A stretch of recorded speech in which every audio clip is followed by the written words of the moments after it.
I haven't met anybody who rides a bike that would claim that they have no further need to improve their skills when it comes to handling a bike. So that goes for the pro tour riders and the world champion mountain bikers and the world champion Ironman athletes out there and the weekend warriors and the first timers, right? So that being said, I think it's a skill that we overlook as coaches in terms of the technique of how to ride a bike, how to get on wheels and how to corner, how to descend. And so I brought in Josh Whitmore, expert CTS coach, who is the professional of professionals when it comes to teaching how to drive a bicycle. We get into it in this episode, and what we do is we cue you up and give you resources to learn more about where to start if you want to improve your bike handling skills, on road, off road, and kind of anything in between.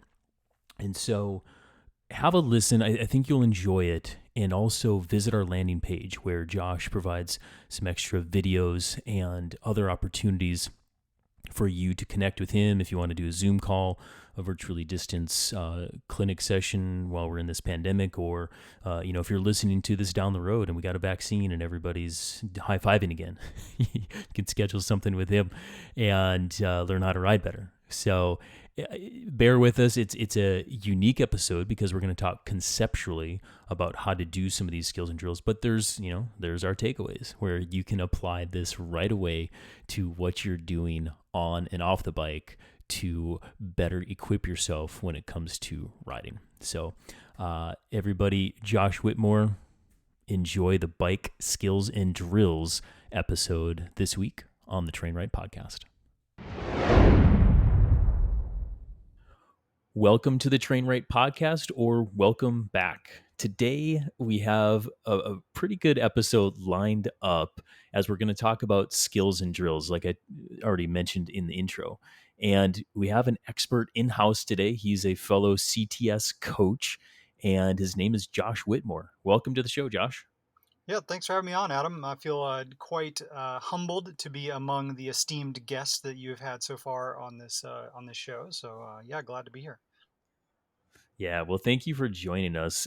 Before we get into the conversation, can you tell our audience a bit more about yourself? For sure. Yeah, well, compared to all of the famous people that you've had on your podcast so far, I'm much less well known, I would imagine. Um, yeah, maybe an introduction would be appropriate. My name is Josh Whitmore, and I'm a CTS coach. And the thing that I do with CTS is about 2/3 of my work time is coaching athletes, just like Adam does. Just kind of our normal distance coaching thing. I have a stable of athletes that I coach month to month. Write out workout plans and help them through those things to reach their goals. But one of the unique things that I do with CTS is I spend about 1/3 of my work time doing bicycle skills instruction. And granted, most of that is mountain bike skills instruction, and some of it is cyclocross skills and road skills as well. But yeah, that's my niche within CTS. So I work mostly out of our Brevard, North Carolina office, and we're really excited here that we've got really easy access to amazing terrain to ride bicycles, whether it be on road. There's just miles and miles of quiet roads that snake all through the mountains up and down. And the trails here are fantastic. We've got a large variety of trail types and I don't know, trail conditions and things that we can, from beginner to expert and everything in between. And one of the nice things about working out of this office is that we certainly can ride year round here most of the time. Sure, there's some days where it's not as nice as others, but year round riding is generally good here. In addition to doing in person skills instruction in out of our Brevard office, I also travel a little bit to do some skills instruction. So sometimes I go to with specific athletes and may visit a course venue that they are training for on like a course recon, and then we work on some skills on at the course itself. To go scout those things, or I may go to work with a cycling club. That's a common thing to do with cyclocross skills. I might do like a cyclocross clinic for a whole team or a whole club. or just sort of general working with teams in general may bring me in to do, as part of a training camp or something to work on skills. So yeah, all that combined makes up most of my work. New thing, hot off the presses, Adam, is that I am Hot newly off the presses. Let's hot hear off it. the Let's hear presses. it. This is new news. Is that I've just been accepted to become a course conductor for the Professional Mountain Bike Instructor Association. So I'm currently working Dude, through the that's awesome. process. Yeah, and that's awesome. Yeah, I'm excited Yeah. about that. Congratulations. So I'm working through the process now of training to offer courses to certify other mountain bike skills instructors. And so I'd gone through that organization to achieve the higher level certifications myself as an instructor, but training other instructors is also a passion of mine. So I'm working towards that at the moment. So That's so cool, Josh. Yeah, truly, congratulations. We need we need more people like you in the world that can actually teach these skills and apply it not only to athletes but to coaches. So that's awesome, man. That's really yeah, cool. well, and I'd say that the whole bicycle skills instruction world has really come off the ground into being like a legitimate profession even fairly recently. And it sort of was mostly mountain bike skills instruction was born out of the bike park kind of world where ski resorts Right. in the wintertime transition into mountain bike parks in the summer, and they have this huge infrastructure for ski instruction in the winter, and they just transition that right over to mountain bike stuff in the summer. And people would show up at the resort, and already had in their mind like the sort of like if they had gone skiing, it's pretty accepted to take a ski lesson, and like, well, can I take a mountain bike lesson? And so they started really pushing that and developing that. And then that's where the Professional Mountain Bike Instructor Association kind of was born out of, to have a professional organization and a curriculum and a certification standard to ensure that mountain bike instructors are sort of like have a minimum skill level and are can ensure good quality. So that's where it came from, but it's becoming more and more. You're seeing mountain bikes clinics and cyclocross skills clinics all over the country now, and it's I think it's maybe I've just become more aware of it, but there certainly seems to be more of them. Well, there's definitely more of them, and I think one of the big premise of this episode, one of the reasons why I wanted to actually do this was to inform people that it is a thing. Because a lot of people, we've been riding bikes since we're 3, 4, 5 years old. That's when we learn, and some people take it beyond there. Some people pick it back up or whatever. But it's a thing. It's an activity, and it's a vehicle that people are very familiar with. However, very few people know where to go or how to acquire the next level technique to kind of enhance their experience with it. Yeah. It's a very strange thing, in my opinion. Yeah, exactly. And you think about how you learned how to ride a bicycle or how you learned how to mountain bike, and most of the time you just learn by doing. You go out and trial and error, Right. and you kind of pick it up as you go. And maybe you get some tips and from your friends, or maybe you've watched a YouTube video about a specific thing. I got to tell you that a lot of tips that you get from your friends and a lot of YouTube videos out there are garbage for instruction. There's a lot of good stuff out there too, but the ability to weed between the good stuff and the bad stuff is sometimes frustrating. But yeah, to be able to work with an instructor to that can really hone in on you specifically, and I think that's where skills instruction really falls in with the CTS model of working individually with a coach in the feedback loop that goes into designing something that's specifically for you and where you are at, and then having the coach feedback loop as a part of that to be able to help you develop in the most efficient way possible for the things that you need to develop the most, is really important. Yeah, you can watch some good videos and imitate it, but is that what you need? It's sort of might be that might be similar to like buying a static training plan, that could be too easy for you or too hard for you, or what do you do when you miss a day, or that kind of thing. So um, Right. yeah, so it's some of the landscape of the skills instruction world these days. Yeah, no, I like that. And I think to tell our audience kind of a bit more about yourself, it will make it very helpful because one thing that Josh has, and I'll cue it up here in just a second, but he has a very unique background in leading people, teaching people in the wilderness, as well as coaching people with what he does now, which is why I think kind of this teaching of skills on a mountain bike and mixed terrain type stuff this is why I'm interviewing him. So Josh, can you tell the audience like how you got into all of this, just like high level real quick? Yeah, for sure.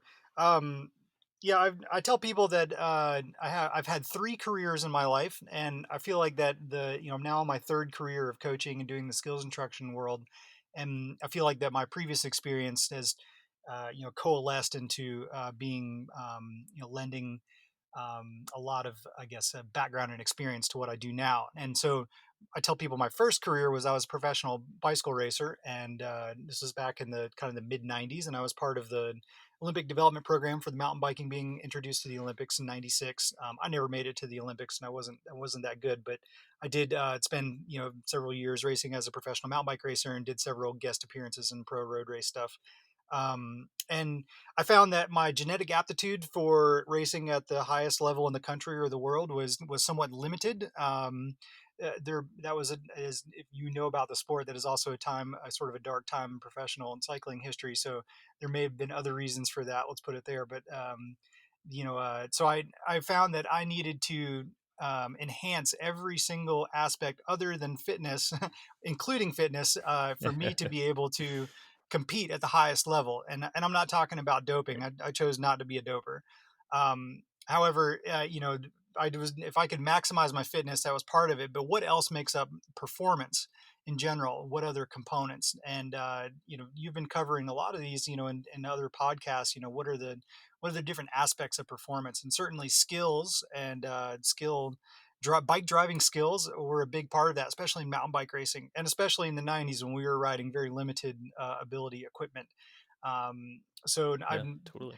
found that I needed to develop that in myself, and I quickly became known as being a really good skills rider. I got out of professional racing and then went into outdoor education, and so I have both a bachelor's degree and a master's degree in outdoor education. And I was a Knowles instructor and an Outward Bound instructor, and then I also guided a lot of mountaineering trips. Sort of worked as a mountain guide, sort of all over the world. I kind of make the rounds between South America and Patagonia, and then all the way to Alaska, in the opposite summers. And I think I've got over 2,000 days in the field on courses of 5 weeks or more. um, Wow. so Wow.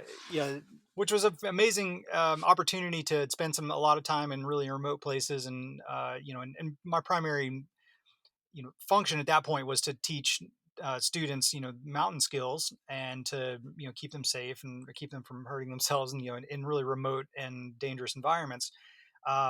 Both with those organizations, with Outward Bound and with Knowles, I also transitioned into being a staff instructor. So I was training other staff to be instructors.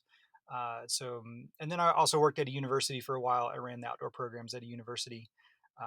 But yeah, the full-time field work has its lifespan. It's amazing to do, but when you're 300 plus nights a year in a sleeping bag, it's really nice to eventually transition to a more of a day job, home life kind of situation. So that's where I am now in my third career as a coach, and back to cycling, and really loving it.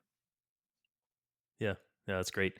So, as our audience can tell, I mean, very diverse background, but it's been uh, very honed in on teaching skills in multiple different environments. And so this guy knows what he's talking about. But because a lot of you, our audience, is tuning into this while listening, I want to talk like high level about these skills and techniques, and then partner it with some videos that we'll have in addition to this podcast. So, kind of the first is getting you to learn how Josh thinks and teaches these skills, and then provide additional resources. So, like I said at the very beginning of this is going to be a different episode, but like, put listen in, and keep an open mind as we get going here. So, Josh, I'll say this, like, we already touched on why bike skills are so important, but let's talk like terrain neutral, and let's talk about like the main reason of why becoming a better bike rider really improves performance. Yeah. Well, I think it's probably more obvious in the off-road disciplines. You can think of mountain biking as a prime example of that, that there's a high level of bike driving skill component to performance that, if you probably can even think of somebody in your brain. We all know this person that is has all the fitness in the world and can go uphill on a smooth road faster than anybody else, but point them downhill on a mountain bike and they're hopeless. And so that sort of speaks to an example of well, what's the X factor there? Like where are they? What are they most lacking? Like they have all the fitness in the world, but don't have the skill ability to be able to operate the bicycle through the terrain that they're faced with. So I think it's pretty Yep. obvious to think about that in the mountain bike world, or even cyclocross. Where conditions in cyclocross are pretty variable. And one of the things in cyclocross that's pretty fascinating to me is that with a limited equipment, you've got a limited tire size and a bicycle that's not a mountain bike, and sometimes you're riding it through mountain bike terrain where a mountain bike would maybe better, but you're limited to that specific equipment. So you're trying to do a lot with a tool that's not quite the right for the job. Most of the time, it is the right tool, but even when you get into road and triathlon, other disciplines, there is still a high level of skill and component, and it could be in cornering, and for instance, like analyzing files from race teams and criteriums, professional race teams that are racing criteriums. You can tease out differences in power files even based on people's skill level. And so some riders that slow down more in turns and then have to accelerate faster or harder out of the turn, versus a rider that goes through a turn and carries more speed and doesn't have to accelerate as quickly out of it. That a couple of times in a race isn't a big deal, but in your criterium, you may do that hundreds of times, and that's going to add up. And so the rider that's more efficient with that transition around a turn is going to save their bullets for when they need to fire them off and when the fireworks are happening in the critical part of the race.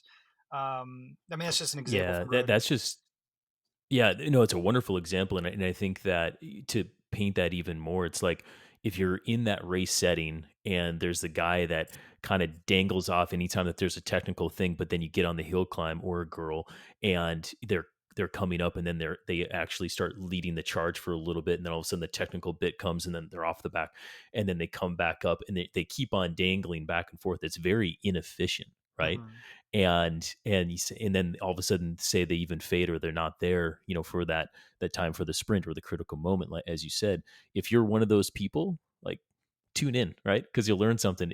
But if you're one of those technical people, in that race setting as well, I would still argue that you could bring it back down to the basics and benefit from this, because I haven't met an athlete where you do some of these basic skills and they become more confident of their own ability with two wheels, between their legs, so to speak, Yeah, with just having more fun on a bicycle, to realizing that it's okay to play on a yeah. bicycle. And there's a safety aspect Yeah. to it as well that's important, in the way that if you are a more Yeah. Good confident point. and stable rider in general on any bike, you are going to be able to handle a wider variety of scenarios that come your way that may be unexpected, in a race scenario or just a It's traffic true. scenario, or, Yeah. you're Good flying point. around a turn and there's a 2x4 across your lane. Like, you know, Right. like what do you do? And so the more skilled you're able to do or able to be, you think about like Peter Sagan or somebody like that, who like pulls off these amazing stunts, when faced with a crash in front of them in Paris-Roubaix. Yeah. Like, you guarantee that man has some bike driving skills to allow him to be able to do this matrix, type of maneuver to avoid his face hitting the cobbles, right? um, Yeah. and so I think that the safety aspect of it is also important, beyond the performance aspect of it. Yeah. Yeah. Very good point. Very good point. So let's talk about some of these basics. Mhm. And in discussing with you and framing up this conversation, one thing that really stood out to me in the way you teach is when we're talking about concepts. And in there, you talk about the difference between a skill and a maneuver. Could you explain to our audience what each is and then the difference between the two? Great. Yeah, I'd love to. Yeah, and I think for the purpose of this podcast, I would love to introduce folks to some of the concepts that we are typically using in the skills instruction world, and hopefully it'll be enough of a teaser that, for one, you'll be able to learn some stuff that you'll be able to do on your own and think about on your own, but then also just kind of have a greater understanding of what kind of the methodology that we're using in that world. So yeah, the difference between a skill and maneuver. So we tend to break things down into individual skill components, and a skill itself is really it's a fundamental component of driving the bike, and it could be something that's not any combination of movements or anything. It's a single skill. So things like pushing or pulling on the handlebar at a specific time, operating a brake lever in a specific way in a specific mount, moving your body in relationship to the bike at certain times. So that specific individual component is what we're going to call a skill. Now we combine those skills, we can combine those things into a maneuver, and a maneuver would be something like cornering. And cornering is a maneuver that's made up of a lot of individual skill components. Yeah, there's probably braking involved. There's going to be body movement involved. There's going to be a whole host of things that's going to happen to go into that maneuver. So what we like to do is we'll pick a specific skill, and we design some drills to be able to work on that specific skill and really hone in on it, develop that skill by itself in a somewhat non-challenging environment. So we want to do it in a work on that skill where you're not afraid for your life, right? You want to do it in a way that you can actually like apply it, experiment with it, and not be afraid that So you're you're gonna you're like. not you're not like jumping over a crocodile pond or anything like that while you're doing No. these things. No, not for Okay. like working on the skill stuff for sure. So, crocodile ponds are that's on level 3. That's later on. No, Okay. um, Got it. Okay. so so then we can see improvement in those individual skill and give feedback of that individual skill component, and then we start to combine them back into maneuvers, and then once there's some mastery involved with the skill component, then it becomes more I guess automatic. So there's the whole concept of conscious competence and unconscious competence and that whole scale. And I'm not sure if people are familiar with that model, but at the beginning when you're learning a skill thing, you have to be very, very conscious of how you do it, and it's like it's a very I guess deliberate and thought pattern. It's like I have to do A, B, C, and D, and you have to think through that and operate that. And then once gather some mastery, it becomes sort of you develop sort of an unconscious competence with that, where you can do those steps without having to consciously think about each of those steps, and it just happens. And then once we start developing that, then we can blend them together into these maneuvers. So that's the skill in the maneuver business, and that whole concept. Got it. Got it. So skill is the more simplistic aspect of, say, braking or even somewhat like moving on a bike, whereas the maneuver is the cornering, descending, braking, and uh, hucking gaps and things like that. That's what you're talking about. Yeah, combination of skills is a maneuver for sure. So Got it. Got it. So, just curious, when you're working with an athlete, say face to face pre COVID-19, do you come across the breaking of bad habits yeah, while you're teaching some of these skills and maneuvers? for sure.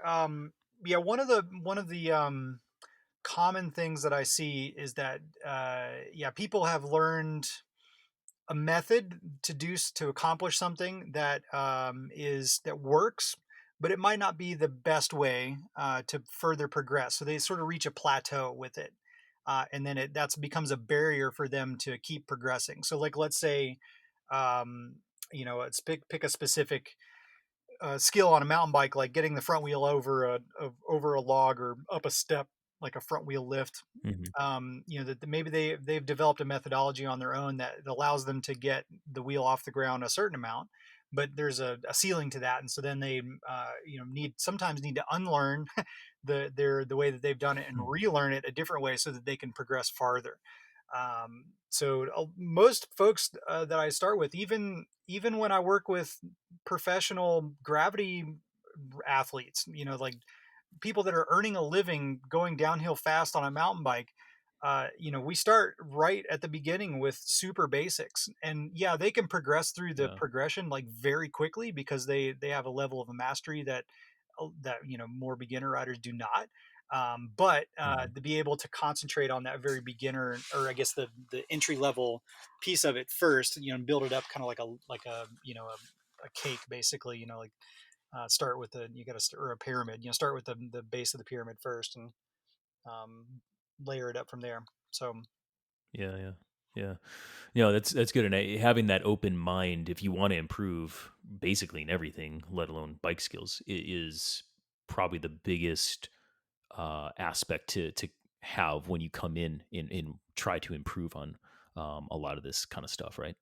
yeah, exactly, and a lot of it may even be just having a common language around the skills themselves. So, even very accomplished and advanced riders, may have never really thought about how they go over a rock drop, or how did they actually get the bike to go over that log that they just rode over. Like they can Yeah, do it, totally. but if they had to write a paragraph about all of the skill steps that that went into going riding over that log, they'd be kind of lost. They'd be like, well, I just did it. you know it's like, Hmm. okay, well, let's back up and like let's analyze each little part and then see if there's room to improve or feedback to give for each of those little parts. So in there, you mentioned skills pyramid, and you mentioned kind of this methodology. Uh, could you tell the audience and myself more about the skills pyramid and how you build that into your curriculum? Yeah, for sure.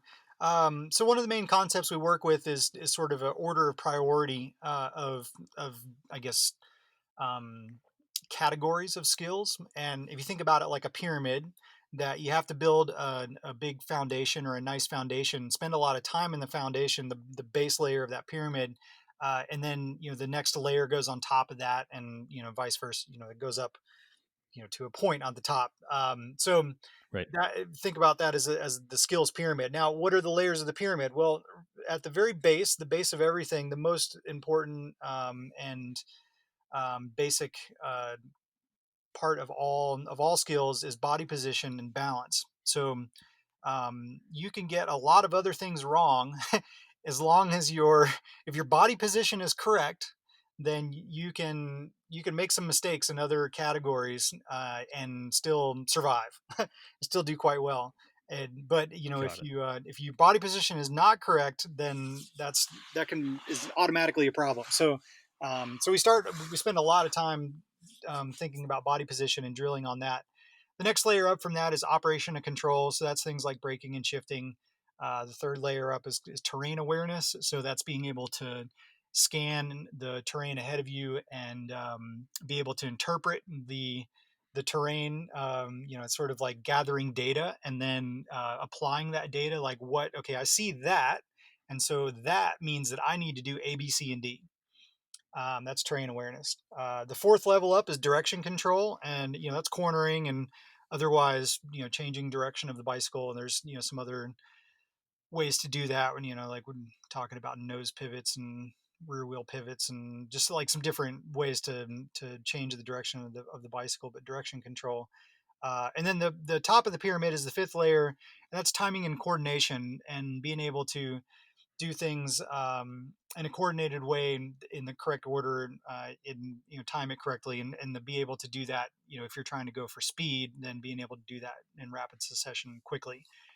So those are the layers of the pyramid, and so we mostly we blend a lot of those together at the same time. But when we're looking at like, let's say I'm analyzing someone doing something, performing a skill or practicing a skill, I'm going to spend a lot of time coaching them on their body position and as the foundation.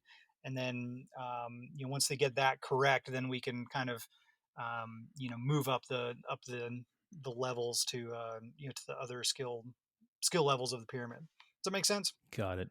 Yeah, it does make sense. And just to kind of clarify, say an athlete would come to you for a one-on-one or a group or whatever, would you touch on all five of those layers within one session, or would you kind of start with one and two and then schedule another session, or how would that work if somebody would to come to you and want that teaching?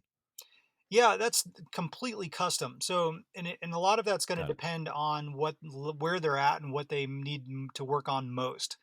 So, I always start with before the session starts, with some kind of an interview of trying to understand what their experience is and what their goals are with it and what they're trying to do. And then, and then start in with some of the basics. And then as the which is going to include a lot of body position stuff. And then as they demonstrate competence or demonstrate need for improvement, then we focus on that more, or we can blend in things from higher in the pyramid, depending on where they are. So it's completely dependent on how they master certain aspects of it. But we can't move ahead um, to like really the nuances of direction control if their body position aspect of that isn't, if they're not able to execute that correctly. Does that make sense? So Got it. Yeah. Yeah. so we Yeah. got we got to like solve one before we move up. But at that same time, like there's blending in there too. I mean, like when you're talking about cornering, there's aspects of several things that go into the maneuver of cornering. Yeah, that you think of like, okay, that's direction control, but that's also, there's a ton of body positioning and cornering. There's a ton of operation and controls and that thing. There's terrain awareness of like what line you're going to pick as you go around. You've got to time and coordinate all of that with the terrain that's in front of you. Hitting the brakes at the right time and the right ratios, and all of those things. So there's aspects of all of those concepts, or all of those pieces in every maneuver. But it's just kind of like what we want to focus on first. And so as they master one aspect of it, then we can so like if we're in teaching cornering for instance, then we're going to start with body positioning, split that out into its own little skill, work on that, drill that, get that down, we're looking pretty good. And then, okay, now move up the pyramid, operation controls. Let's talk about braking for cornering, and let's work on that specifically, and then add those two together. Okay, here's braking and body positioning for a corner. So that's kind of how Yep. it works. Okay. Well, since you mentioned body positioning so much, and let's drill down a little bit on that, because it could be something that our audience members could practice on their own. But let's first explain it a little bit more. You mentioned that there's 4 dimensions to body positioning. Could you explain those to us? Yeah, for sure. And yes, this is another concept that's fairly universal in that. Um, maybe to back up one step, in that here's a key takeaway for everybody, is that the key to for any rider at any level, the key for them to progress their skill ability, to become more proficient with their bike driving skills, is going to be to increase their comfortable range of motion of bike body separation. Okay, so we think about the the body and the bike being, you being able to move your body in relationship to the bike in 4 dimensions, and this is what you're talking about. Okay, so here are the Hmm. 4 dimensions, different ways you can move in relation your body in relation to the bike. You can move fore and aft, so you can you can scoot farther forward, or you move your center of mass farther back in relationship to the bike. That's one. Second one is up and down. You can get farther away from the center of the bike or closer to the tires. Okay, so that's a second one.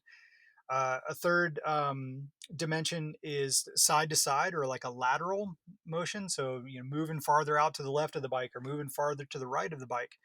And then the fourth dimension is a rotational aspect. So typically when we're riding and sitting on the seat and have our hands on the handlebars, your hips are square to the bike, and your hands, there's like kind of a box between your hands on the handlebars, your shoulders, and your hips are all kind of like in this, all like right angles, or basically, it's all sort of like a box. Um, Hmm. but rotational aspect is, can you rotate your hips or your shoulders in relationship to the direction of the bike? So that's the rotational aspect. So we all, no matter your skill level, all of us have a range of motion in all of those dimensions that we're pretty comfortable. Okay, so we all move up and down and back and forth and side to side and do a little bit of rotation when we are riding all bikes, all different kinds of bikes. Um, However, the back to my like sort of like key takeaway is that if you can increase that comfortable range of motion, you're going to be able to handle a wider variety of terrain, and more you're just going to be comfortable in a wider range of scenarios. So basically, you think about um, the bike, how the bike steers and how it balances changes as you move your center of mass around those dimensions. So, certainly if you lean the bike way over and get your center of mass like way off to the left of the bike, it's gonna steer quite differently than if you're sitting square on top of it. The balance of the bike and operation of the bike in that way, and the stability of it is going to be different. So, we all feel pretty stable in kind of usually a small range of motion, but to be able to work, expand that range of motion to be more comfortable is the key.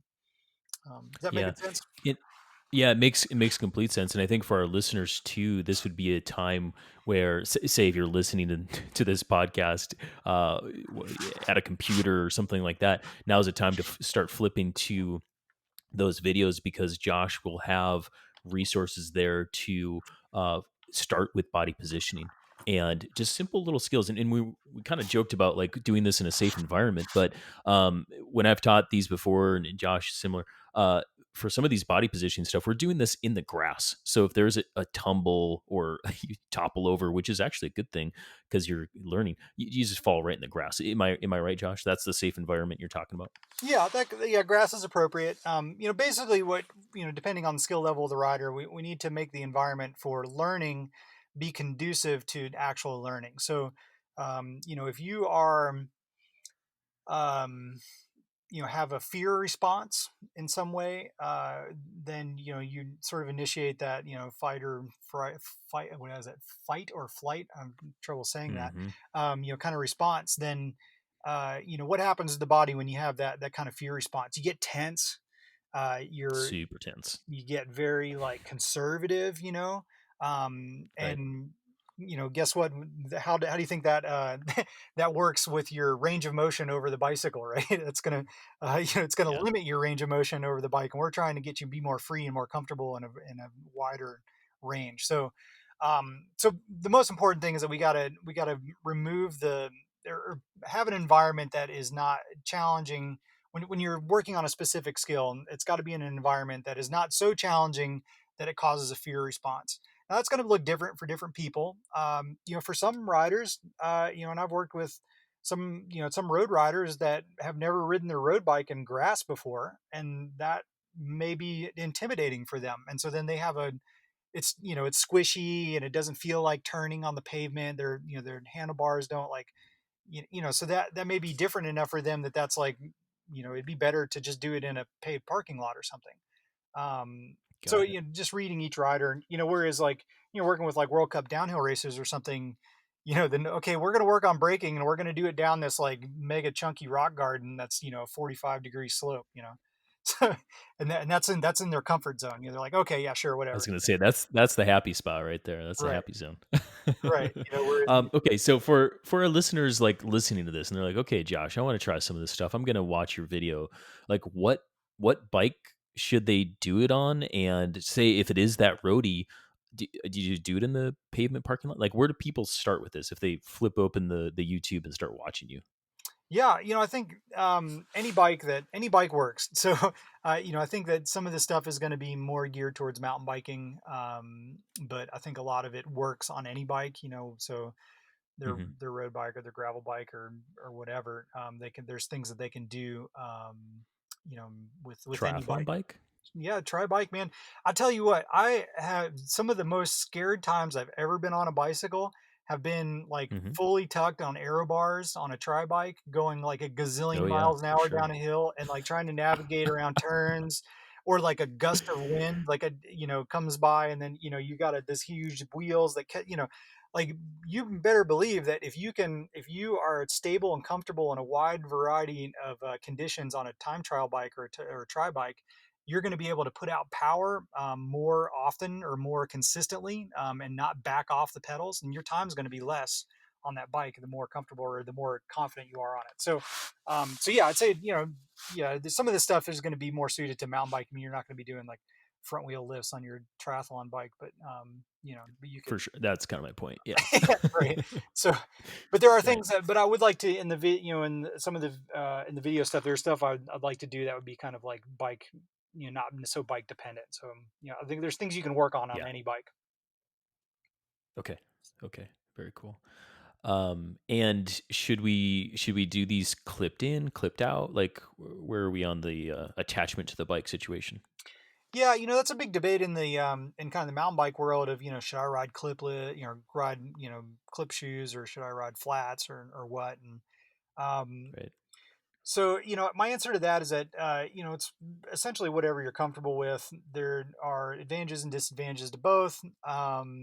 if you feel very comfortable and unclipping and not falling, you're not not falling over because your foot's attached to the pedal and you can't get it out in time, then certainly staying clipped in allows you to have more control. You can push and pull the pedals or the bike around a little bit more. Flats obviously allow you to jettison your feet off of them very quickly. So it could be is so I think again that's situational. I think you can make do with whatever you've got really. I think it's whatever you're used to.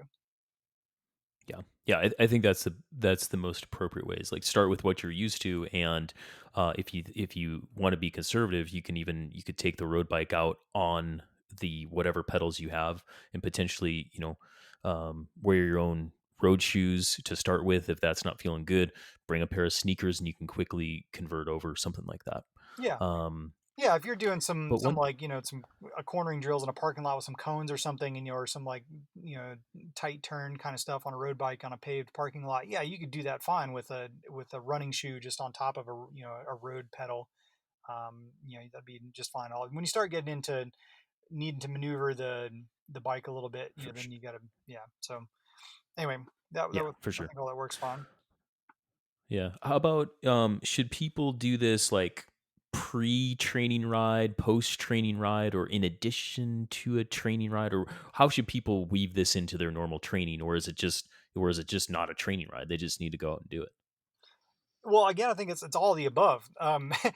So I think there are opportunities to do it in all modes. So one of the common things I find with racers or people that are doing a lot of fitness training, following training plans, is that they often don't spend enough time dedicated to developing skills. That it's really easy for them to go out and do intervals based on their power meter and whatever else, and do try to go fast and all that sort of stuff. But it's a little harder for them to have structure built around doing skills drills. So, if it's something that they can add into a warm up or after a workout, is completely appropriate, or even separate, like just you know go out for your training ride in the morning or whatever, and then in the evening like you set up some stuff in your driveway and play with the kids are out in the yard, and you like dink around on your bike in the driveway and with the kids, and you can do it separately. Or like a recovery ride, you can make easily make a recovery ride a skill session and just go to the park and work on specific stuff. Or that's a great use of a recovery ride as well. So all that works. But the important thing to get out of that, I think, is that you've got to be intentional about this is my skills practice time, and these are the things that I'm going to do during that time, rather than trying to do it kind of like along the way during your interval. Does that make Yeah. sense? Yeah. um, Completely makes sense. So I've been doing some of this with my athletes, and I just say lose the spandex, go to the park or go to the parking lot, with the kid, and set up some cones and do XYZ. And mhm. that's kind of sets the mental stage to this is not a workout necessarily. Yeah. So you can be fully present. Um, so Josh, like before COVID-19 and all this kind of stuff, you were doing a lot of face to face skills teaching and whatnot. We'll talk about that here in a minute, but like, are you doing this virtually right now? Is that a thing? Can people do that, or how does that look? Yeah, we're starting to experiment a little bit with that. Luckily, I think that now Hmm. we're getting towards the end of May, and here at the beginning of June. That's looking like we're going to be able to get back to in person work pretty soon. Like there's companies are, including CTS, have been working really hard to develop, our own risk management strategies when working with customers face to face. And, so we're starting to implement some of those policies. And as, things loosen up with restrictions for travel and that sort of thing, that we'll be able to implement those risk management, practices, and start to be able to work with people face to face. I can prefer to work with people face to face. Obviously, that's much more efficient that way. However, we are starting to. I do some, I guess, like sort of distance analyzing of folks' skills already, and then I'm starting to experiment a little bit with some technology that would allow that to happen a little better. So, for instance, my regular coached athletes that I'm coaching month to month, that may live in other places. it's really easy for them to, film themselves, take a video of them doing a specific thing, and then sending me the video, and then I can, provide some feedback for it. I might even send them out with a specific list of things to accomplish, like do this and this and this, take a video of it, send me the videos, and then I can provide some commentary. There's a new software called OnForm that one of the founders of Training Peaks has developed. That is a video analyzing software package that allows more. I just eases the whole process of video analyzing. That I can draw on it and measure angles, and I can like do voiceovers, and I can do slow mos and record the whole thing, and like write on it and all that kind of thing. So it sort of improves that process a little bit. I got to tell you though, it's clunky. Like the distance skills coaching stuff, the feedback loop is much slower. So the iterations that you can go through, in person, like, okay, do this. Okay, we'll try it this way next time. All right, you did it. All right, we'll try and, okay, here, tweak this a little bit. You can go through a lot of iterations really quickly. You're like passing video back and forth. It's like, it's just slow. So, Yeah. Yeah. but Well, I have, knowing Gear Fisher, it'll probably speed up quickly. So yeah, exactly. Yeah. And there's some real time kind of opportunities there, that maybe in the future. I have had athletes sure. specifically at events do that with me, that they'll, like I'll FaceTime video or something, at a section of the course on the national championship mountain bike course or something, and I have the, Hmm. some of their friend like video them going through it. And then, then I chat with them on the phone and, that kind of stuff, or on FaceTime or something. So there's a little bit of that happens, but yeah, I mean, face to face is really the most efficient at this point. Okay. So when this podcast or when this episode of the podcast launches, it'll probably be mid to late June, and hopefully, I mean, fingers crossed, we're getting out of this thing to where we can, with COVID-19 policies in place, do some face to face work. But if people hear this and they wanna schedule a session with you, how would they do that? Oh yeah, we've got a page on the TrainRight webpage, so trainright.com, Hmm. and I think it's under the camps tab, and it's called Mountain Bike Skills Instruction or Mountain Bike Skills Clinics or something like that. So that's the easiest way to do it. Um, yeah, just to do that, and then eventually, I think next year for 2021, I'll start to be offering the if folks want to become skills instructors themselves, then I'm going to be start offering courses, through the Professional Mountain Bike Instructor Association here in the Brevard area. So that would be on the PMBIA website eventually. So yeah, those methods. Yeah, that's awesome. And I will say I am biased to the Brevard area is still one of my favorite places to work and ride. Working out of the CTS center down there for some camps has been it, as well as racing the Pisgah stage race, which was just amazing. All the single track that you could want in 6 days. So it's a beautiful place. Josh is in a location to not only just teach all the best skills, but also do it in a pretty darn cool environment. That's beautiful riding. So I'd highly encourage anybody that is thinking about doing this. I mean, connect with Josh, and if it's not Josh, he can connect you with other people that will be well set up with the skills and techniques. So just a small plug for that, Josh. Yeah. And then what we'll do is we'll also link to that landing page for the skills on the TrainRight podcast. So that'll be quick for anybody that's listening. Like, okay, let's just go there. Um, but again, because we're talking about something that's so like different with the skills and drills, I really encourage people to go check out some of those videos there. But most importantly, is like get to the mindset where you realize that getting better technically on a bike doesn't have to be scary, and in fact it's kind of the opposite, where you get to play, right? And I think it's so fun when you can get somebody who's been riding and say racing or whatever for so many years, to have them take a step back, focus on the basics, and realize that doing this is actually going to make them not only faster, but have a more fun experience overall. Yeah, and I would say it's not just for performance oriented riders either. That I certainly get lots and lots of folks that have no inclination to do any kind of event of any sort, or don't Yeah, particularly care yeah. how quickly they pedal up any hill, but they want to be able to have more fun on their bicycle or their mountain bike, and feel more confident in a wider variety of terrain. that is an end in itself, that their improvement and their things that they're working towards, their goals are, riding, more aggressive terrain, or being more confident in, in a wider variety of terrain and that sort of thing, but aren't necessarily trying to, like win any races or do any events or anything. So, Yeah. Yeah. yeah, 100% agree.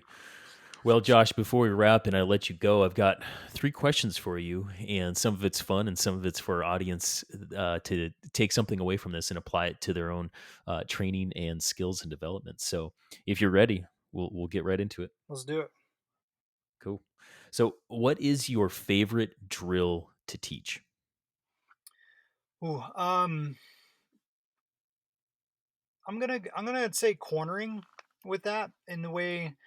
It's complicated. There's a lot that goes into effective cornering, but if you think about any discipline, the Hmm. faster and more efficient that you can go around corners, it's like free speed and free time in your, in your. So you think about a cyclocross race. If you can go a quarter mile an hour faster around every turn, you're going to do 650 turns in a cyclocross race. That adds up to like real time. So Yeah. the whole cornering thing is challenging to teach, and it's challenging to get. But I think that there's with just a small set, some small sessions, people really tend to gain a lot of we see a lot of improvement very quickly with just a few drills. So that's probably my favorite one to teach. Cornering. Okay. Question two. It's a bit of a curveball for you.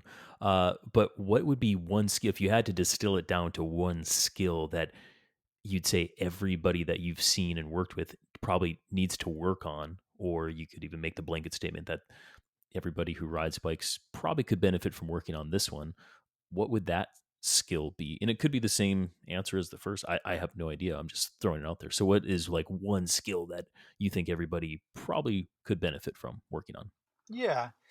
Um, well, I mean, going back to our skills pyramid, the body position stuff, I'd say that and you think about those I guess, the four dimensions of Dimensions. bike body separation that we talked about, that the rotational aspect of that is probably the one that people most typically need the most help with, and or the most development Mm-hmm. with, to be intentional with that. We get pretty locked into our, it's sort of like square hips to the bike kind of thing. And, you start introducing some hip rotation into some cornering, even on a triathlon bike. And suddenly, like, cornering feels like more stable, and they're zipping around turns more quickly. So yeah, that would be the working on like a rotational aspect of body positioning, and it's probably the one aspect I would say universally that most people will need work on. Got it. Got it. Okay. Final question. What is one quick and simple drill that our listeners right now could take away and apply to what they're doing at home, even if they didn't reach out to you and schedule a session? Yeah, I like to, if people can do things on their own that sort of like force them, into wider ranges of motion of bike body separation. So one quick little thing that you can do is set up, I call it a tree dodge, or it could be, whatever other object you want to supplement for that. But have some kind of an object, like sometimes I'll do it in my driveway with my bicycle repair stand. I'll haul it out in the driveway or in the yard and set it there, so it's a pole, that you're trying to ride around. And so the whole idea is you're going to ride towards this thing. The wheels are going to go on one side of it, and you want to the idea is that you're trying to go in a straight line with the tires. But if you did ride in a straight line sitting on the saddle, that your hand would hit the object. Like, so, like, you think like Hmm. think about a really narrow trail, and the line that your tires has to take on a narrow trail puts if you're upright, and sitting on the saddle, that your hand would run into the tree. Well, how do you keep the tires on the ground on that line that the tires have to be on, and then get the handlebar around the tree? Well, that's going to involve force you to use some of that lateral and side to side movement, in that range of motion. So, as you approach the object, or approach your tree to do the tree dodge, You've got to stand up with level pedals to and coast a little bit, or you could do it sitting down too, but you're a little more effective if you're standing up. And then you're going to push down on one handlebar or one grip, lift up on the other one, to make the bike essentially angulate, but your center of mass needs to stay more upright over the bike, if that makes sense. So that it's kind of like your hand is getting ready to hit the tree.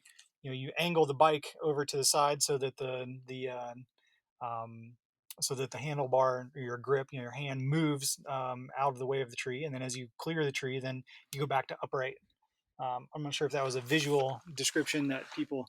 I'm gesticulating wildly with my hands as I describe this. I can hear that. I can hear that on that end. I mean, it's a movement I do nonstop. I mean, you use that so much when you're in single track, and so yeah, I totally know what you're doing. And we do that if you're road race and banging some bars and all that kind of stuff. So I totally get it. And yeah, that's a very applicable drill. So let's Mhm. let's be sure to throw that one up on the website if we got it. Yeah, and another scenario that would be like you're riding up through the pack in a road on a road bike, and you're riding Mhm. up beside somebody. Your handlebar just sort of barely misses their hip, and then it kind of goes into Right. that space in front of their knee, but behind their handlebar, and you need to keep moving forward, but you've got to angle Right. that bike over a little bit to be able to clear that handlebar, around their bar, or at least get it up beside them. So, um, Yeah. yeah, that's a scenario there. Yeah. Yeah, I'll make a Very little cool. video about that. That one's pretty easy. Okay. Okay. Excellent. Well, Josh, I mean, this has been awesome. I mean, I think that our listeners will definitely appreciate, even like I said, even at a high level of starting to think of how to improve their skills on a bicycle, and hopefully just start to get them going in the right direction and with the proper resources to further that skill development. So thank you for taking time to talk to us on the TrainRight podcast and be part of the community that we're growing here.